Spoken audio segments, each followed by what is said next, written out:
봉독할 말씀은 시편 23편 5절 6절입니다. 다 같이 합독합니다. 주께서 내 원수의 목전에서 내게 상을 차려주시고 기름을 내 머리에 부으셨으니 내 잔이 넘치나이다. 내 평생의 선하심과 인자하심이 반드시 나를 따르리니 내가 여호와의 집에 영원히 살리로다. 아멘. 할렐루야. 우리는 그동안 3주간 시편 23편으로 같이 은혜를 나누고 있습니다. 시편 23편은 다윗이 자신의 인생 말년에 살아온 그 삶을 돌아보면서 하나님 앞에 한 인간으로서 또 하나님 앞에 한 성도로서 다윗이 하는 신앙 고백입니다. 시편 23편이 다윗의 신앙 고백이지만 또한 저와 여러분의 신앙 고백입니다. 우리의 신앙 고백입니다. 여호와는 나의 목자시니 내게 부족함이 없으리로다. 그가 나를 푸른 풀밭에 누이시며 쉴만한 물가로 인도하시는도다. 내 영혼을 소생시키시고 자기 이름을 위하여 의의 길로 인도하시는도다. 내가 사망의 음침한 골짜기로 다닐지라도 해를 두려워하지 않을 것은 주께서 나와 함께 하심이라. 주의 지팡이와 막대기가 나를 안위하시나이다. 주께서 내 원수의 목전에서 상을 차려주시고 기름을 내 머리에 부으셨으니 내 잔이 넘치나이다. 내 평생의 선하심과 인자하심이 반드시 나를 따르니 내가 여호와의 집에 영원히 살리로다. 시편은 23편 이처럼 하나님께서 다윗의 신앙 고백이지만 하나님께서 여러분을 축복하는 하나님의 축복의 말씀입니다. 또한 그리고 우리가 하나님 앞에 드려야 될 기도입니다. 그래서 우리가 시편 23편 말씀을 묵상하고 시편 23편 말씀을 붙잡고 하나님께 기도해서 하나님께서 우리에게 주시고자 했던 그 시편 23편의 복을 온전히 받아 누리시기를 축복합니다. 오늘 시편 23편 이제 세 번째 시간으로 5절과 6절 같이 은혜를 나누겠습니다. 시편 23편은 1절에서 6절까지 6절로 되어 있습니다. 그래서 우리가 한 주간에 2절씩 같이 은혜를 나누었습니다. 첫째 날은 1절과 2절을 가지고 여호와는 나의 목자시니 여호와는 나의 목자시니라는 제목으로 은혜를 나누었습니다. 여러분 한번 생각해 보세요. 하나님이 나의 주인입니다. 여호와는 나의 목자시니 그럼 되잖아요. 뭐가 필요해요? 뭐가 문제예요? 뭐가 걸림이 돼요? 여호와는 나의 목자시니. 그래서 제가 그런 얘기를 드렸습니다. 하나님이 창조하신 모든 것은 참으로 아름답습니다. 그 예로 든 게 윤슬이었습니다. 강물에 햇빛이 비쳐서 반짝반짝 보석처럼 빛나는 거 참으로 아름답습니다. 보석처럼 빛나요. 근데 아무리 아름다운 윤슬이라도 하나님이 나의 목자신데 여호와는 나의 목자신 하나님이 나의 목자시라는 내 인생보다 더 아름다운 게 뭐가 있겠습니까? 여호와는 나의 목자시니 저와 여러분의 인생인 줄 믿습니다. 그리고 둘째 시간에는 자기 이름을 위하여 3절과 4절로 자기 이름을 위하여라는 제목으로 같이 은혜를 나누었습니다. 하나님께서는 우리의 영혼을 소생시키시고 의의 길로 인도하시는 분인데 그 이유와 목적, 분명한 이유와 목적이 자기 이름을 위하여입니다. 그렇다면 하나님께서 자기 이름을 위하여라는 것, 그것은 하나님이 당신의 이름을 위해서 아니면 하나님의 체면 유지를 위해서 뭐 하나님의 영광을 위해서 그런 말이 아닙니다. 다시 말해서 그 어떤 지위가 높은 사람이 자기 밑에 있는 사람들에게 어디 가서 내 이름 먹칠하지 마. 그런 말이 아닙니다. 반대입니다. 어디 가서 내 이름 먹칠하지 말란 말이 아니라 하나님이 자기 이름을 위하여라고 말씀하신 것은 하나님이 자기 이름을 걸고 맹세했다는 것입니다. 그러니까 하나님이 하나님의 이름을 걸고 우리의 영혼을 소생시키시고 우리를 의의 길로 인도하시는 아버지 하나님이라는 말씀입니다. 그리고 오늘 세 번째, 이제 기름을 내 머리에 부으시는 주님, 기름을 내 머리에 부으시는 주님 제목으로 은혜를 나누겠습니다. 주께서 내 원수의 목전에서 내게 상을 차려주시고 기름을 내 머리에 부으셨으니 내 잔이 넘치나이다. 주께서 내 원수의 목전에서 상을 차려주시고 기름을 내 머리에 부으시는 그 하나님이십니다. 근데 여기서 다윗이 하나님께서 내 원수의 목전에서 내게 상을 차려주신다는 그 말씀을 들으면서 어떤 생각이 떠오릅니까? 물론 다윗이 사울왕이 죽이겠다고 할 때 그 사울왕의 눈을 피해서 광야에 떠돌던 그 시절 하나님께 지켜주신 거, 원수의 목전에서 상을 베푸시는 하나님 생각할 수 있습니다. 아니면 압살롬의 반역이나 다윗이 많은 전쟁을 치렀잖아요. 그 전쟁 가운데 하나님께서 지키시고 보호해 주신 거, 그것은 원수의 목전에서 상을 차려주신 하나님이십니다. 근데 우리가 다윗이 내 원수의 목전에서 내게 상을 차려주시는 하나님이라고 할 때 생각나는 대표적인 사건이 하나 있습니다. 바로 골리앗입니다. 이스라엘이 블레셋과 전쟁할 때입니다. 블레셋에서 한 골리앗이라는 장수가 나와서 싸움을 도둡니다. 누구든지 나와 겨뤄보자. 그래서 나를 죽이면은 우리가 너희의 종이 될 것이고, 나를 못 이기고 내가 나한테 당한다면은 너희는 우리를 섬길 것이라고 얘기합니다. 그러면서 갖은 욕설을 하고 하나님과 이스라엘 군대에 그 저주하고 모욕하고 그렇게 심한 욕을 하는데도 사울 왕을 비롯해서 그 어떤 장수도 그 골리앗이 너무나 크고 너무나 무서워서 그 앞에 아무도 나가지를 못하고 있습니다. 그때 다윗이 골리앗 앞에 나가잖아요. 다윗은 하나님을 바라봤어요. 여호와는 나의 목자시니라는 그 하나님을 바라보고 담대히 나아가서 다윗이 골리앗 앞에 하는 소리가 뭐예요? 너는 칼과 창과 단창으로 내게 나아오지만 나는 만군의 야의 이름, 내가 모욕하는 이스라엘 군대에 하나님의 이름으로 내게 나아가노라. 오늘 여호와께서 너를 내게 넘기시리니 내가 너를 쳐서 내 목을 베고 블레셋 군대의 시체를 온 땅에 공중의 새와 땅의 들짐승에 주어 온 땅에 야의 하나님이 계신 것을 알게 하겠다. 여호와의 구원하심이 칼과 창에 있지 않냐면 이 무리에게 알게 하리라. 전쟁은 여호와께 속한 것인지 그가 너희를 우리 손에 넘기시리라고 얘기합니다. 담대히 하나님을 바라보고 다윗은 믿음의 선포를 했던 것입니다.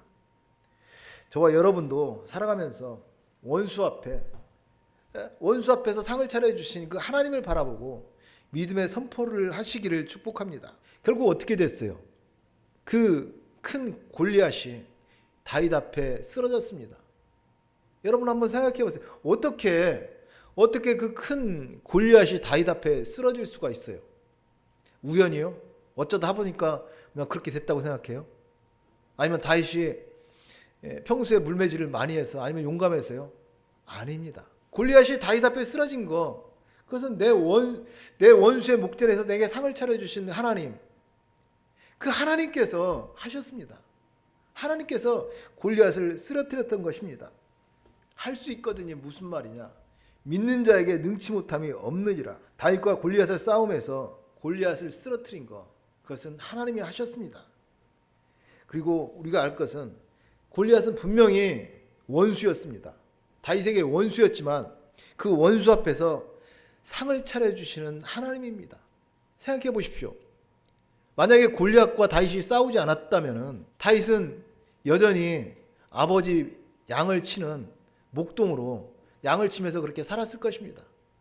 그런데 다윗을 쓰러뜨림으로 말미암아 다윗은 위대한 이스라엘의 왕이 되었던 그 시발점이 되었습니다. 다윗에게 골리앗은 문제가 아니라 오히려 다윗으로 하여금 이스라엘의 위대한 왕이 되게 하는 그런 기회였습니다. 그렇다면 오늘을 살아가는 저와 여러분, 우리에게도 크고 작은 골리앗이라는 문제들이 많이 있습니다. 여러 가지 문제 많잖아요. 다 골리앗이라는 그 문제들입니다. 그럼 우리는 어떻게 해요? 그 골리앗 앞에서 그 환경을 바라보고 또 내 능력을 바라보고 나는 못한다고 좌절하고 절망할 때가 얼마나 많아요. 그러지 말아야 될 것입니다. 다윗은 골리앗을 무찌르고 위대한 왕이 되었습니다. 마찬가지입니다.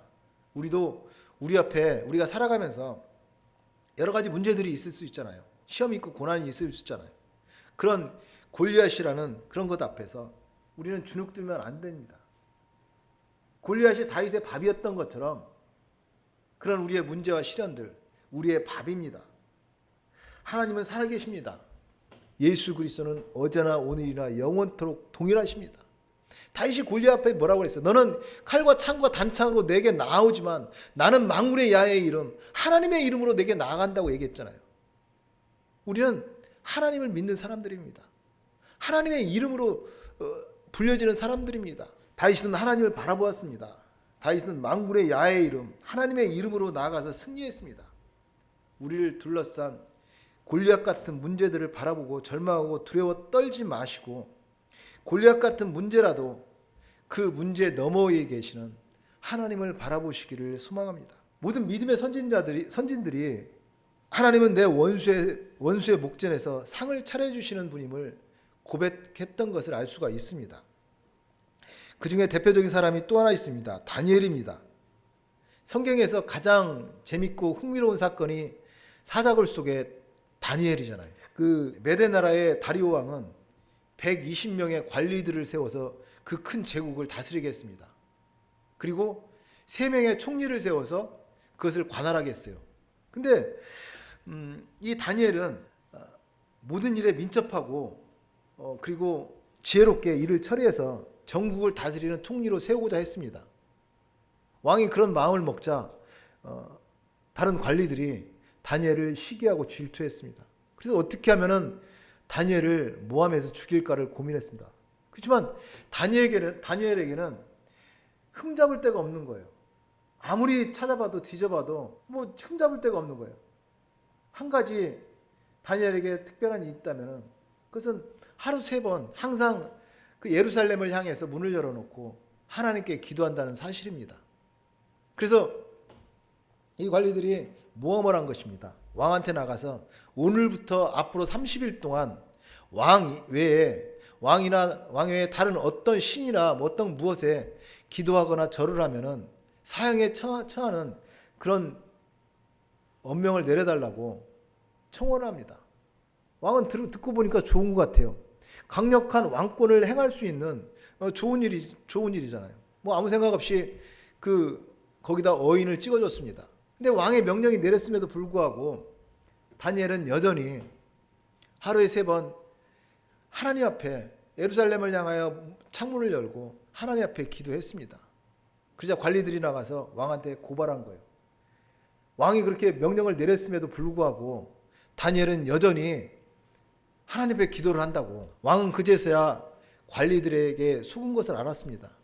그리고 다니엘을 사랑한 왕이었습니다. 그렇지만 그 관리들이 한번 왕이 조서에 내린 어인 찍은 그거에 대해서는 바꿀 수가 없다고 왕을 압박하자 어쩔 수 없이 다니엘을 사랑하지만 사자굴에 던져넣을 수밖에 없었습니다. 왕은 사자굴에 다니엘을 집어넣고도 밤새워 잠을 못 잤다고 얘기합니다.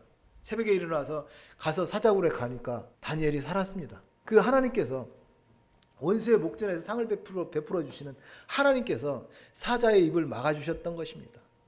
그래서 왕이 다니엘을 모함했던 그 관리들과 가족들을 사자굴에 다니엘을 꺼내고 집어넣자 그들이 땅에 닿기도 전에 사자가 그들을 움켜쥐고 뼈까지 집어삼켰다는 얘기입니다. 이처럼 하나님께서는 원수의 목전에서 상을 베풀어 주신 하나님, 그 하나님께서 다니엘을 보호하시고 사자의 입을 막아주셨던 것입니다. 그처럼 하나님은 원수를 없애고 그리고 나서 상을 차려주시는 분이 아닙니다. 원수의 목전에서 상을 차려주신 하나님, 사자굴 속의 다니엘을 천군천사로 지키시고 보호해 주셨습니다. 내 원수의 목전에서 상을 차려주시는 하나님이십니다. 결코 상황이 변하거나 원수가 없어진 것이 아닙니다. 상황은 여전히 그대로입니다. 원수는 그대로 있습니다. 그 한가운데서 하나님은 원수의 목전에서 상을 차려주시는 분입니다. 그러므로 다니엘이 사자굴에 들어가기 전에 이미 상은 차려져 있었습니다. 사자굴은 실수하고 실패해서 끌려가는 장소가 아니었습니다. 그 사자굴은 다니엘이 하나님의 사람임을 증명하는 장소였습니다. 내 원수의 목전에서 내게 상을 차려주신 하나님, 내 원수의 목전에서 내게 상을 차려주신 하나님, 그 하나님이 저와 여러분 우리의 아버지십니다. 그리고 내 원수의 목전에서 내게 상을 차려주시니 내 잔이 넘치나이다. 그리고 그 기름을 내 머리에 부으시는 하나님이십니다. 기름을 내 머리에 부으시는 하나님. 목동들이 양들에게 기름을 발라주는 이유가 있습니다. 그 양들은 초근시안입니다. 한 치 앞을 잘 분간하지 못하고 이렇게 걸어가고 달려갑니다. 그러다 보면 어떻게 해요? 그 팔레스타인의 날카로운 가시에 찔리거나 바위나 돌에 이렇게 부딪혀서 상처가 나고 찔립니다. 그럼 그 상처에 염증이 생기거나 또 아니면 그 상처로 말미암아서 감염되어서 양이 죽기도 하고 힘들어합니다. 그래서 목동들은 저녁에 양들이 오면 양 우리에 넣으면서 한 마리 한 마리 잘 관찰을 해요. 그래서 어디 다친 데 없나 찢긴 데 없나 살펴보고 거기에 기름을 발라줍니다. 그렇게 기름을 상처에 발라주면은 상처를 진정시키고 그리고 살균 작용을 해서 빨리 아물게 하는 기름은 한마디로 천연 연고입니다.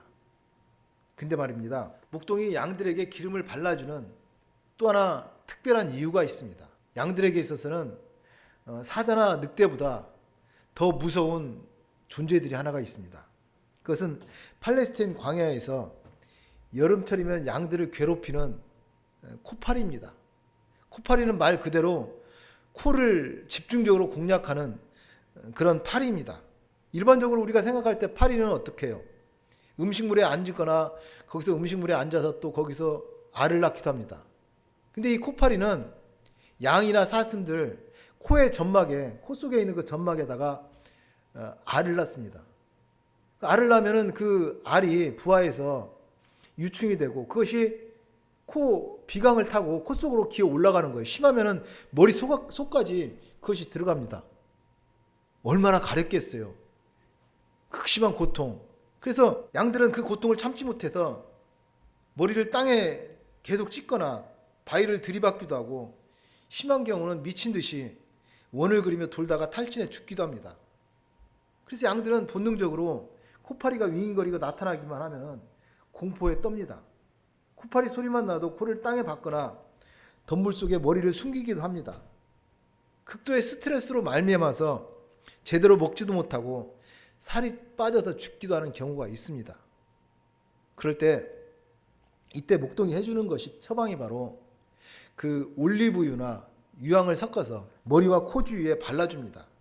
그러면 그 기름의 미끄러움과 그리고 향으로 말미암아서 파리들이 알지 못하게 되고 양은 비로소 평안을 찾습니다. 결국 목동이 양에게 기름을 발라주므로 양은 코파리가 와도 두려워 떨지 않고 스트레스도 받지 않습니다. 코파리가 아무리 주위에 윙윙거리고 날아다녀도 양들은 평안합니다. 평안히 풀을 뜯을 수 있습니다. 그러므로 기름을 내 머리에 부으시니, 기름을 내 머리에 부으신다는 이 표현, 우리를 보호하시고 인도하시는 그 하나님의 아주 세심한 사랑의 표현입니다.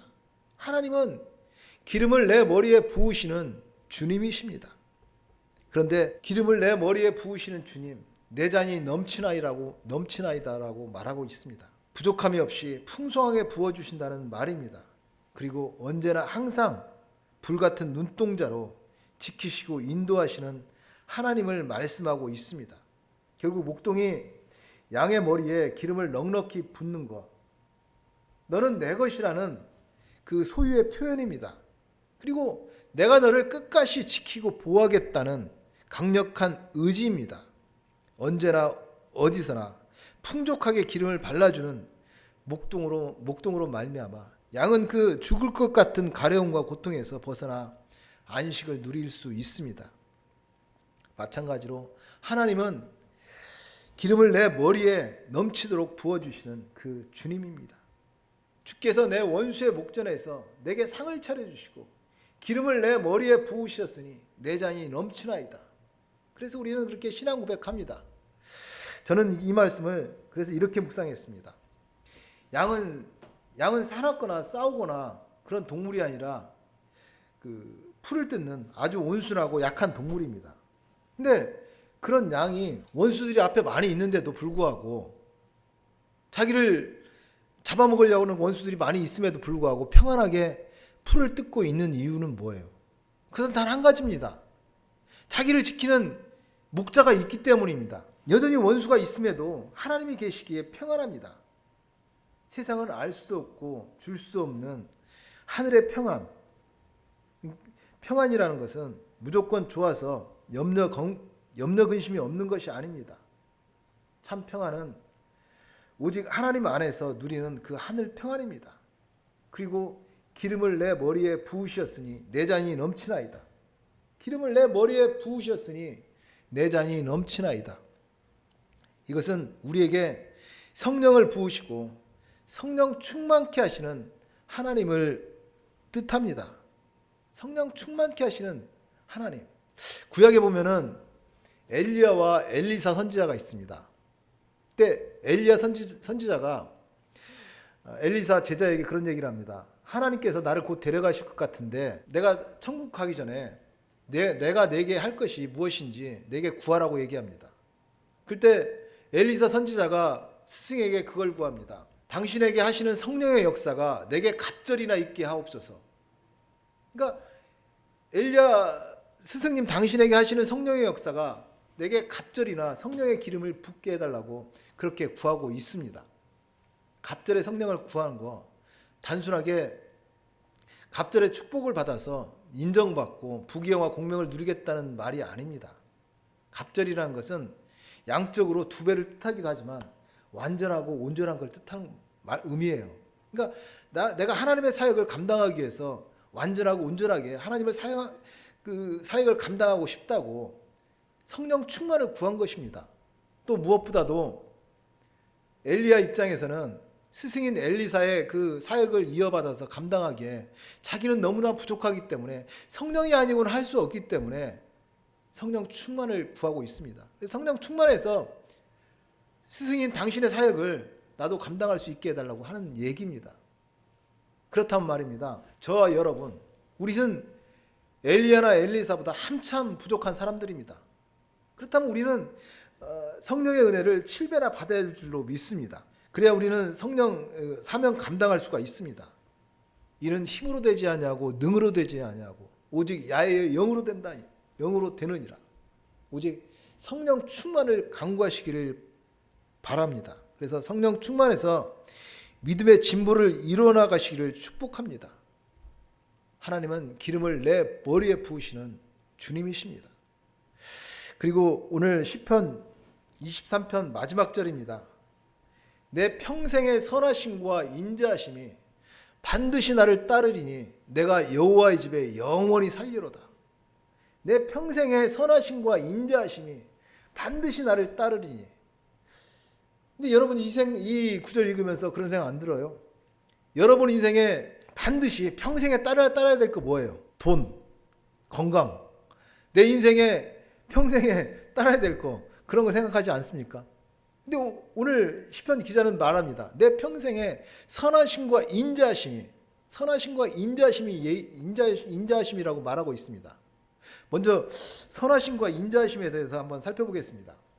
도대체 선하심과 인자하심이 무엇입니까? 우리가 선하심이라고 생각할 때 선을 착할 선 생각해서 뭐 착한 일 아니면 좋은 일 나에게 뭐 형통한 일 그런 일을 생각할 수 있습니다. 그러나 여기서 선하심이라는 거 히브리어로 토부입니다. 이 토부가 어디에 나오냐면 창세기 1장에 나옵니다. 하나님께서 천지를 창조하시고 빛을 창조하시고 뭐라고 그랬어요? 하나님 보시기에 좋았더라고 말씀하십니다. 그리고 땅과 바다를 만드시고 하나님 보시기에 좋았더라고 말씀하십니다. 모든 그 동물들을 육축들을 만드시고 보시기에 좋았더라. 모든 것을 창조하시고 하나님이 당신의 형상대로 인간을 만드시고 하나님이 보시기에 좋았더라고 말씀하십니다. 하나님께서는 세상을 창조하시면서 계속해서 하나님 보시기에 좋았더라고 말씀하십니다. 바로 그 좋았더라 그 단어가 토부입니다. 오늘 선하심과 그 좋았더라 단어 똑같은 하나입니다.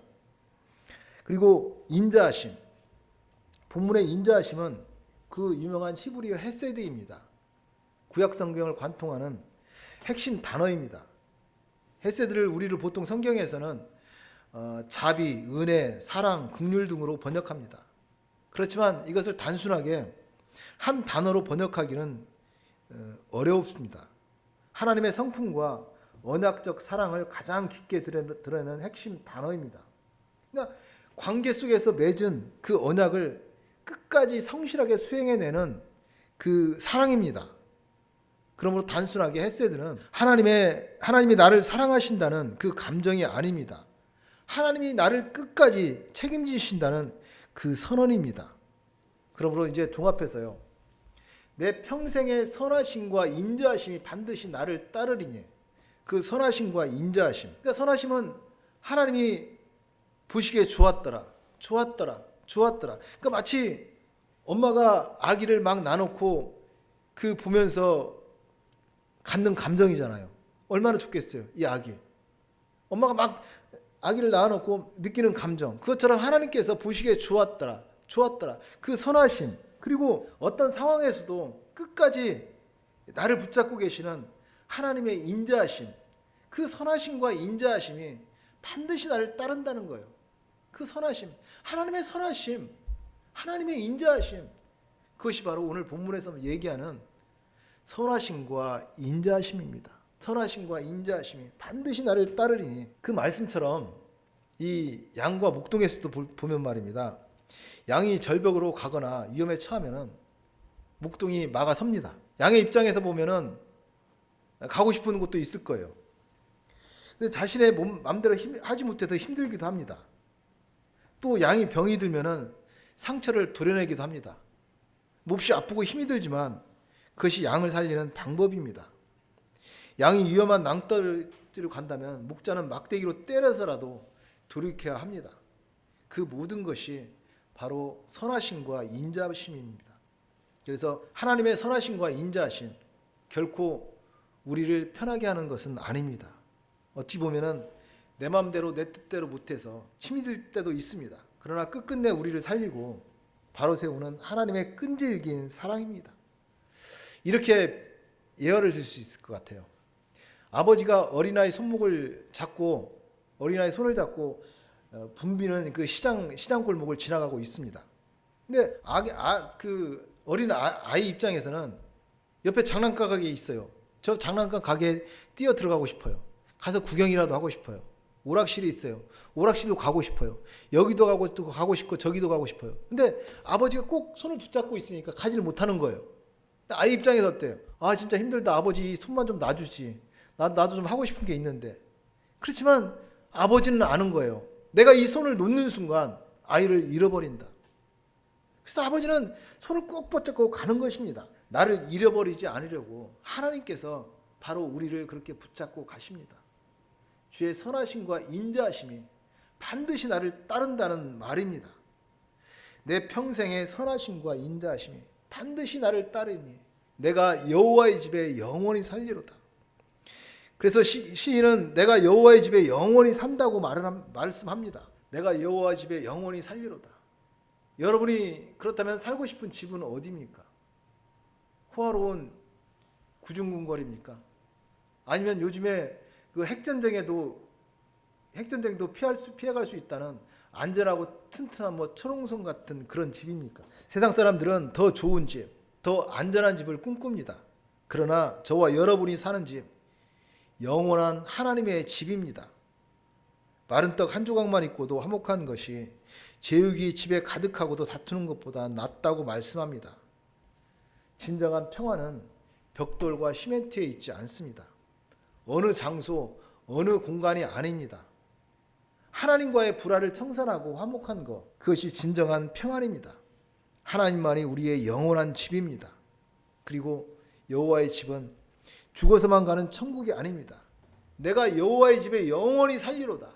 내가 여호와의 집에 영원히 살리로라고 선포하는 지금 이 순간 성령님이 인정하고 의지하고 환영하고 모셔드립니다. 바람같이 불같이 생수같이 임하여 주시옵소서. 나의 일상 속에 하나님을 초대하고 그분의 통치 아래 거하겠다는 믿음의 결단입니다. 내가 여호와의 집에 영원히 살리로다. 오직 하나님으로 살겠다는 믿음의 결단입니다. 말씀을 정리하겠습니다. 그동안 시편 23편을 가지고 우리 같이 은혜를 나누었습니다. 첫째 날은 여호와는 나의 목자시니 제목으로 은혜를 나누었습니다. 두 번째 자기 이름을 위하여 즉 하나님께서 하나님의 이름을 걸고 나를 지키시고 인도하신다는 말입니다. 그리고 오늘 마지막으로 기름을 내 머리에 부으시는 주님 제목으로 은혜를 나누었습니다.